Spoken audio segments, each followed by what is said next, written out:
Ghosts and carp fishing seem to go together. Is it down to the surrounding trees, or the dark water, or the fact that carp themselves on occasion seem to belong to another, more mysterious world?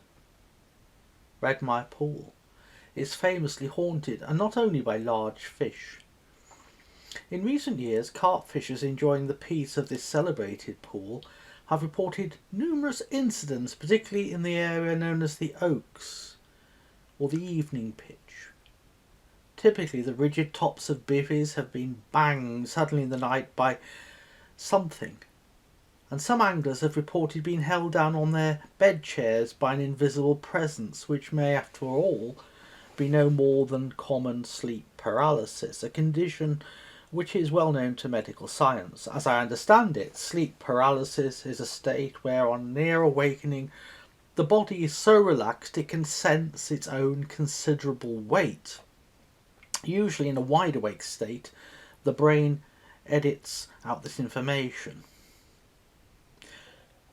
But isn't it odd that so many happenings seem to happen in one swim? Are all those diverse anglers all suffering from sleep paralysis in the Oaks at Redmire year after year? I've only fished Redmire once, and that was in late November, and I blanked. I would like to report that I was compensated by my failure by a spectacular encounter with the supernatural, but this was not the case, not quite, although I did have one or two strange experiences. Perhaps it is best at this point if I allow my fishing diary to take up the tale. Redmire Pool. What is there to say that hasn't been said before, especially when you've returned from a cold and damp blank in November? Well, as Bernard Venables put it, surely an angler is more than a catcher of fish. And this is certainly true of anyone at Redmire, which is a special place for me and for others. The Redmire moments came in fits and starts, not least because I am used to fishing Herefordshire carp ponds, which are similar in size and appearance to the famous pool.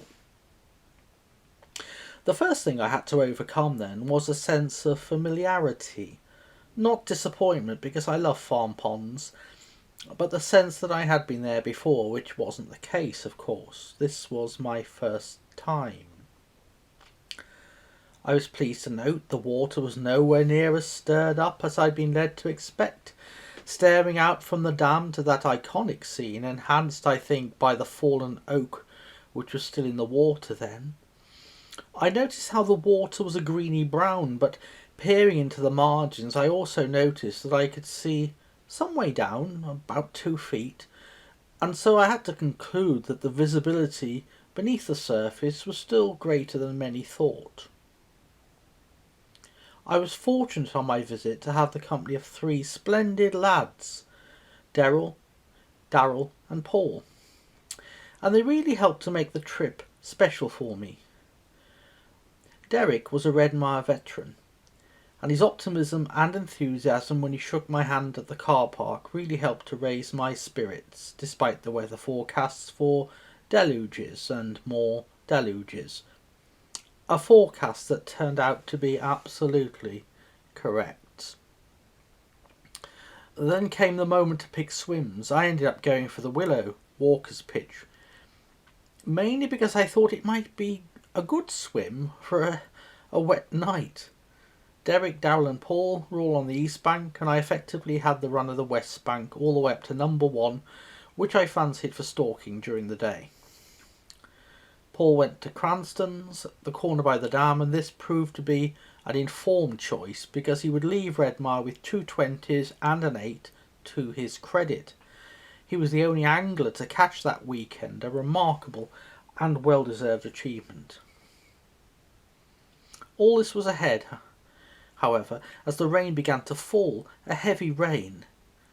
The darkness settled. I began to think about the other aspect of Redmire aside from carp, which had made the pool well known. I mean ghosts, of course. I have to say that the multiple owl calls and the crackle and taps of rain over fallen leaves, all of that made it easy to imagine all kinds of things.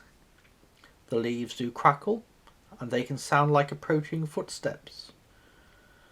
I did, looking back, have a few odd experiences which I shall put down to fatigue, but for the sake of the record I shall give them here. Firstly, Derek told me that on an earlier session in the stumps he heard someone call his name. On my second night I woke up to the sound of a distinctly female voice calling my first name. Gary! Or had I been dreaming? The second night was indeed the creepiest for me. I awoke at around 4 a.m. to make coffee and refill my hot water bottle, and I had the distinct sensation of being watched. And no doubt I was being watched, because the Redmire critters are many and they are varied, from rats and mice to squirrels. However, this was something else. I decided to grab my camera and shoot towards the boathouse and the dam, and one image I captured does seem to show a misty, long draped figure by the gate. I do think it was mist, although it did not have the colour of mist. More washed out brown. A chill rain fell, and I could see my breath. In the dead of night, with my body cold and damp and my mind reeling, I was more than a little freaked out. Only one other strange experience needs mentioning, and again I must put this down to fatigue. After my ghost experience, I sipped my coffee in a low chair and stared out over the pool. I had a strong Redmire moment then, as I'd had the night before, while staring at the silhouettes of trees and thinking how that very same skyscape must have been admired by Walker and Thomas on the night when Clarissa was caught. It sent a delicious shiver down my spine to contemplate that thought. I don't mind admitting, however, that I prayed for peace of mind, and as soon as my eyes closed I was near the edge of sleep. Now remember how very dark it was. Well, suddenly my closed eyelids were lit up as if it were day. That is the only way I can describe the experience, and it was indeed a steady light, like daylight.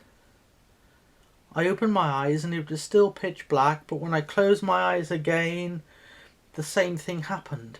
I don't know what it was, a brainwave perhaps in a too weary mind. I will say, however, that the light made me feel protected, and I was glad of it. Then